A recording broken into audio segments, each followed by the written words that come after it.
ꯃꯌꯥꯝꯕꯨ ꯑꯍꯟꯅꯃꯛꯇꯗ ꯏꯀꯣꯛ ꯅꯣꯟꯅ ꯇꯔꯥꯝꯅ ꯑꯣꯛꯆꯔꯤ ꯑꯩꯈꯣꯏꯅ ꯉꯁꯤꯗꯒꯤ ꯍꯧꯗꯨꯅ ꯋꯥꯔꯤ ꯑꯃꯒ ꯄꯨꯔꯒ ꯂꯥꯛꯆꯔꯤ ꯉꯁꯤꯒꯤ ꯋꯥꯔꯤ ꯑꯁꯤꯒꯤ ꯃꯃꯤꯡ ꯅꯪꯅ ꯂꯣꯠꯈ꯭ꯔꯁꯨ ꯍꯧꯖꯤꯛ ꯇꯥꯕꯤꯔꯁꯤ ꯑꯩꯈꯣꯏꯅ ꯉꯁꯤꯗꯒꯤ ꯄꯨꯖꯔꯛꯂꯤꯕ ꯋꯥꯔꯤꯗ ꯅꯪꯅ ꯂꯣꯠꯈ꯭ꯔꯁꯨ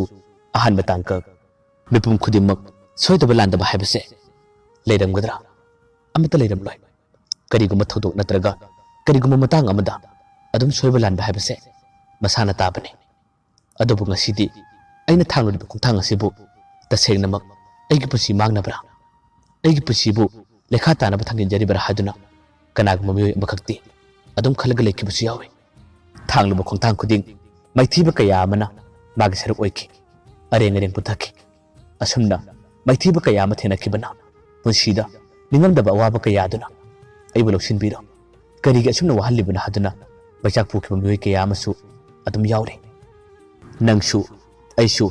ꯑꯃꯨꯔꯛ ꯑꯅꯤꯔꯛꯈꯛ ꯈꯨꯗꯣꯡꯊꯤꯕ ꯊꯦꯡꯅꯕ ꯅꯠꯇꯅ ꯌꯥꯝꯅ ꯇꯣꯏꯅ ꯍꯟꯖꯤꯟ ꯍꯟꯖꯤन नंगी पुंसीदा असुमना खुदोंथीबा कया अमा थेंगनबा तारबदि नहाकी वखलदसु करी फावगनी खुल अमतदा मखोय अहुम पुन्ना चामिनरए प्रेमना लैमबु कयागी मति खंजबा नुसिजबा मागी अनिंगमा पांबा थमोयगी वरल खुदिमक लैमदा पुन्ना फोंदोलबने हायरबने अदुबु ngasi फावबा लैमनदि माबु नुसी यारे हादुनदि करिमता पाखु पिकिदे यामना तोयना हंजिन हंजिन प्रेमना मंगोंदा वा कयाम हाइजे अदुबु पुन्ना मा अरेम ngakतने लैमगी मचिंदगी अई नंगबु नुसी अई नंगोंदा यारे हादुना ngasi फावबा करिमता पाखु पिदबना प्रेम यामना वाजरमे अदुगा अमुकसु लोयुंबसुने महांगना लैमबु कयागी मति खंजरी नुसीजरी मानसु लैमबु लुमना लुमना यंगजबा मालाको माइगैदबु लोना लोना यंगजबा हाइबसे मागी हौनबीनी अदुबु महांगनादि लैमदा ngasi फावबा नुसी हादुनदि फोंदोखिबदा लैते फोंदोक्तरबसु मागी मोंग मतौदा लैमना लोइना खंगे खंगबा तारबसु लोइंबा अमदि प्रेमदा माना ngasi फावबा नुसीबगी मिंग अमता फावबा यंगदे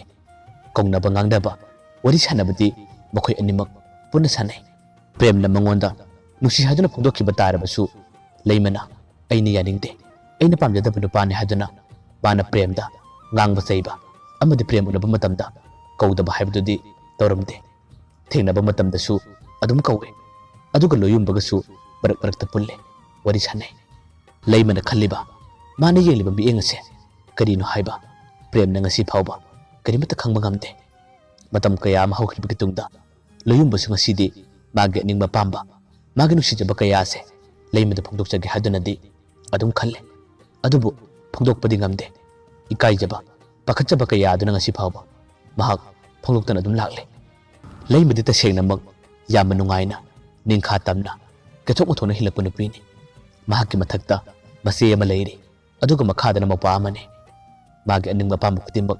magi mama mapana su लोइना थुंगले मचे मदि मपा नुपागा महाकदि वखल खर खेने करिगुबा अनिंगबा मतंग माना थुंगतबा यादे ngamdaba yade kariguma hek thungkidaba tarbadi numini humni hena chakchakhidabasu adum yawe magi asumna ningbadu hongandaba yamna sathibu matau kaya asida mamana su yamna wajarame basanupi ahal amadi basanupa atombagi damaktadi thoine henda wade aduga basanupi yai malaimegi damaktadi mamaduna yamna pakhatse tasengnamak tawsu tawbra khangte imung amada masing phataba macha ama yawba tarabadi makhoigi macha adubu mama mapa oibasingna yamna wajai mahakki damaktasu yamna khalle habase tasengnamak thokpra khangte makhoigi machinaw ahum masida mahakki mama mapana khwaidigi wajaba khwaidigi nuksijabase leimagi damaktani matam ayambada leimana tawba leimana chapta thabaksingda makhoigi imunggi misingna thingde adubu thingdaba tarbasu कदाइदा कदी सोइकिनि हादुनदि मागी mama अमदि मपाना लोना लोना दिसेनजे लैमसु सावबु मतमददि साथि हाइजबगि वाने युमगि थबक थरम अयाम्बा माना लोना तवे ngang लेप्ते अदुगा थबक यामना फबि नुपि हाबदो लैमने मागी मोंग मतौ कया सिदा ममाना सुमाबु हेना लोना तवे मतम खरा लैरगदि कुमगि यावसंग लाखि यावसंग मनुंग अदुदा प्रेमना लैमबु अमुकुसु हाइजे मागी अनिंगबा पांबा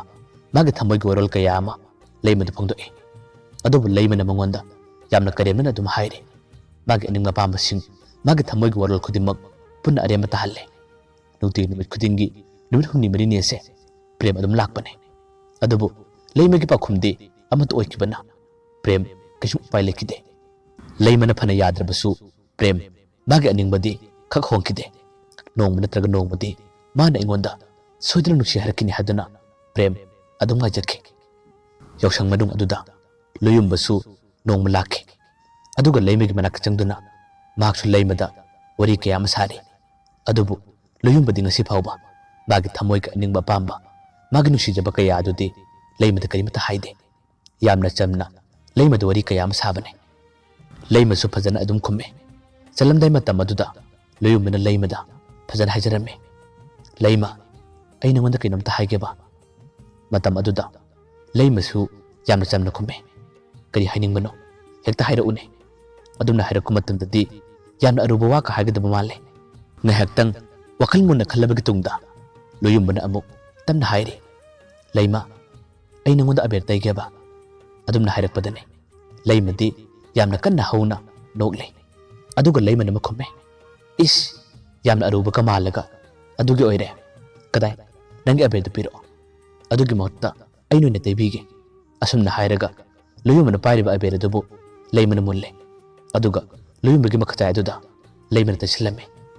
mahang aduna terak kumatamdadi luyumbadi pungaw ngawkre phongdok pangamdrabasu leimagi mong mataw kaya aduda leimana mahakpu karigumba kharadi khalle haduna luyumba adum khalle leimani di babu yamna chamna khalle habadi karimata khangmanatte numitugi yumda halakpada luyumba phamungna tumlaga wakal mon mon khalle leimagi manglan kaya mamange mana khalle leimase engonda karigumba kharadi khanna male aina mangonda सोइदन नुक्सी हना फुंदोक पतारबदी महक एंगोंदा सोइदन यारकने एबु करम काने फुंदोक सिगे असुमना नुंगाइबो वखल कया अमदा लुयुंबा सुम खल्ले फुंदोक तब नुक्सीबसे नुंसु नुंगाइबने महक थिंगनरगा माना एंगोंदा करिगुम खरा हाइरनबा महकना एंगोंदा नोफेट नोफेट तौना वा कया मंगालंबसिदी कयागी मते हराउजबा नुंगाइजबा मंगलान कया अमसु अदुम साकटप ngambane माबा एंगोंदा करिगुम खरा खलमगदरा महकपो एंगोंदा कदिगुम खरा हाइनिंगलंगदरा हाइदुना अदुम खन्नबा गाक्तने यावसंग लोरबा मतुंगदा लेमा खोय कांगबुगिसु थबल चोनबा थौरांग तरमे लुयुंबसु प्रेमसु पुना लाए प्रेम गु लुयुंबगदी मसकपुदी खंगने अदुबु फजना कौना गांगनबा हाइबदुदी मखोय अनिमु ओइदे प्रेमनदी लुयुंबना लेमा खल्ले बाबु नुसी हाइबसे करिमत खंगम नत्ते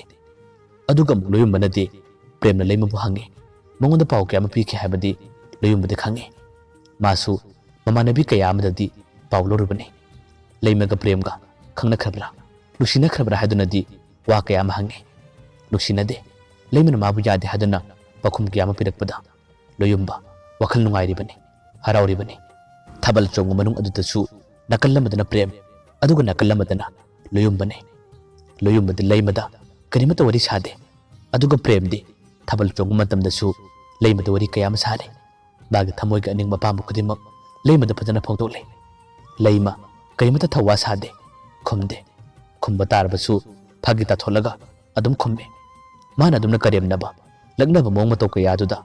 प्रेम हुजिक्ति वखन नुवाइतबा खर खर फावे प्रेमना फजना हाइरमे लेमा नंगे अनिंग मपामा मतंगदी एंगोंदा हायो नंगे थमोइगा असेंग वा अमखक्तंग एंगोंदा फोंदोक मतमदा अइना नंगोंदा सावगदबा लेते वरगदबा लेते अदुबु ngasi फावबा नंगनदी असेंग कनिमता हाइदे नंगी नौना तौसिंग असे अमुकसु नुसीबा माले अदुगा अमुकसु अइबु लक्नबा माले वहाइदो हाइरक मतमदने लेमना खुम्मे मदु अचुम्बने अदुमना मा हाइरकपदने प्रेम अमुकेना खोइरांगलिबा यामना वारिबा नाकल लमदा लोयुमना थबन चोंगना चोंगना मखोय अनि वरी साबा मतमददी सारिबा वारी दुदी करिनो हाइबा तादबना लोयुमबा वखल नुंगाइरमदे ngahaktan leregadi प्रेम ग लेमगा वरी साबा लोरबा मतम अदुदनी लोयुंबना अमुक लेमदा हाइरमे लेमा थबलसे असोंदुना यारुसिरा अदुना हाइरको मतमदा लेमा खरे खरे दिखांगे चिंगनै लेमना अमुक नोफे तोरगे खुमे कदरगे असिदा तुमिन चोंगची गइनो लोयुंबना खुमे खंगदेदा असिदा सुम चोंगमसे नुंगाइते असोंदा सुम यारुसिबा लेमना अमुक यामना फजना लोयुंबदा सुना खुलुमे यारोये इबानी ने करिगुबा तोखिबा तारबदे प्रेम से वखल नुंगाइररोय अदुमना हाइगनो तुमिन अदुम चोंगसिबा अदुमना लेमना फजना खुलकपदगी लोयुंबसु करि हाइरोने अदुबु मागी वखलददी नुंगाइतबा कया अमा फरमे लेमगी पाखुम अदुना महाक प्रेमदा याखरब्रा हादुना चिंगनजबा नुंगाइतबा वखल कया अमदी लोना फरमे मखोय अनिगी मतौ अदुबु उरगा प्रेमना सुम खल्ले लयुंबगा लेमगसे खंगनखरब्रा नुक्सिनखरब्रा हादुना चिंगनजबा कया अमदी अदुम फाउनै मखोय अनिमक करिमतति हाइदोकनदे लयुंबसु प्रेमसु मखोय अनिगी थमोइनुंगदा चिंगनबा नुंगाइतबा कया अमा अदुम फाउनै कयादा कनखरबा नुक्सिबगी लीलानो हाइना हाइना यौसंग थाबल अदुसु अदुम लोइखि थाबल लोइखरबा मतुंगदा प्रेमदी लेमगी लेकाइदा अदुम लाए अदुगा थेंगनबा मतमदसु अदुम हाइरे लेमा नंगे असंग पाखुमददी एंगोंदा हायो नंग एंगोंदा करिमतु नुसिबा फावदबरा हादुना यामना तोयना तोयना हांगले मतमदु फावबदा लेमगी असंग पाखुम अमता प्रेमदा हाइरमदे लेमना नोफेट नोफेट तौरगा असुम हाइरमे अस खंगदेदा कई हाइदुनो अदो नंगना पामजबा नुसिजबा अतोप नुपी लेरबदी अदुम खंगनौ नुपीदुदा नंग नुसिजबा कयादो अदुम फंगदोदा अइदी मतम खर वाटकिदबा माले अदुमना असेंग हाइदबा मागी मोंग मतौ कयादुदा प्रेम हेना खोरांगलमे प्रेमना महंगे अदुदी अइ नंगोंदा कैनोमता हंगे तसेंगना असेंगमदो हायो नंग हौजी हौजी कनानो पाखंगनाबगे नंग एंगोंदा पाखुम पीद्रिबसे नंगी खंगनाजबा नंगी नुसिनबा नुपा लैब्रा वहाइदो हारकपदा लेमदी हौना हौना नोकले कायदगी नुपानोदा कनासु खंगनादे कईगिनो नंग यामना पाकना हंगिदुबा लेमना खुमे खंगदे लेमा नंग असेंगमा अमतंगदी एंगोंदा हायो नंग पापुगने अइना नंगबु खंजरकपा अइना नंगबु तांजरकपसे मतम यामना कुइरे नंगना एंगोंदा असेंगमा करिमता हाइदबना अइ यामना वाइ नंगना एंगोंदा nganglsu नंगना एंगोंदा चैरसु अइ नंगबुदी काउगे हाबा ngamde अइ नंगबु याम नुसिए अदो नंग अइबु नुसिबा ngamdabra वहाइदो हारकपदा लेमा करी हाइगने करी खुमगने लेमना खुमे खंगदेदा असिग वासे कोना खनसे अइ चंगलगे मतम थेंगले असुमना हाइरमलगा लेमा अदुम मयुमना चंखे लेमना खोंथांग मंगा तरुक थांगे मतमदा प्रेमना म कौरे लेमा गाइखो किनोमतगा हाइगेबा अदुमना हाइरकपदगी लेमसु चलमदगी लेबे अदुगा महंगले कइनो अइ मतम थेंगलेबा अइ चंगलगे प्रेमना महंगे अदो चंगलोबा अइ किनोमतगा हाइगे नंग लयुंबगदी करिगुम मरी अमत फावबा लेनदबरा वहाइदो हारक मतमददी लेमगी वखलदा नुनिंग कया अमा फावरा माले यामना कन्ना कन्ना नोकले बागी मतवदु उबदा प्रेमना मका हंगले फागी नते नोकनो नंग लयुंबग तौरिबा नबानीगी मोंग मतौसे अइ यामना सिंगने एंगोंदा असिंगमदा हायो नखोय अनि कईगुम खंगनबा तारबदी अइ तुमि लेरबसु लेगे एखोय मसेनसे पुन्ना खुन मसेनने असुमना माना खंगनबा मतमदा अइना नंगबु तानबा हाइबसे मानसु वखल नुंगाइरोय नखोय अनि लोना खंगनबा ओइबा तारबसु एंगोंदा असिंगमदा हायो एकनासु हाइदोक लोइबा लेमन हाइरे कदाइ दिनो हे मागा अइगदी चुमना तिनबने मादि ngasi फावबा एंगोंदा अदुक मोरी मत सादे नंग वखन यामना खनमल्ले इबुंगो नकोक तु चालनो युमने तुमिन चक्र चलो असुमना हाइरगा नोफे तोरमलगा लेमा युमलमदा चंखि लेमना चंखिबा मतमदा प्रेमदी वखल याम नुंगाइना लेमदा सुमना लाउरे लेमा नंगना असेंगबदु हाइदबनिना अइदि नुति नुमित खुदिंगी नखोय लेकाइदा लाकने अइ कनासु कोइरोय अइ नंगबु कोइगनी अदो नंग अतोप नुपामत कोइगनुको असुमनसु प्रेमना लाउरे लेमसु चंगना चंगना तुंग हलगा येलगा अबुकसु लाउरे ओ नंगी थोकप तौरो वखल हेना खनबसे ngawrga चटपने नंग सरोक ताजने अइ चंगलेको असुमना हाइरमलगा लेमा चंखि लेमगी असेंगबा हाइदबा नुक्सिबा मानो मागे मतौ कयादुदा प्रेम पुंगाव ngawre कनागबु खंगनगदोरिबा कनागबु कोइनगदोरिबा हौजिक फावबदी प्रेम वखल फजना नुंगाइरे अदुगा अमक्सु लयुंबसु असोमदा वखल नुंगाइने हिंगले लयुंबगी असादसु लेमगिदमक्तने माना खंजरिबा अदुगा प्रेमगी असादसु लेमगिदमक्तने लेमन असेंगबा हाइदबा करिमत पाखुम पीदबा कयादुना मखोय अनिगी वखलदि याम नुंगाइबा असाबदने अदुम हिंगलिबा bayamba aroibada amukana khurumjari mathanggi tangkaksinda warisina kari tholagaba haibado mayam punanga minarasi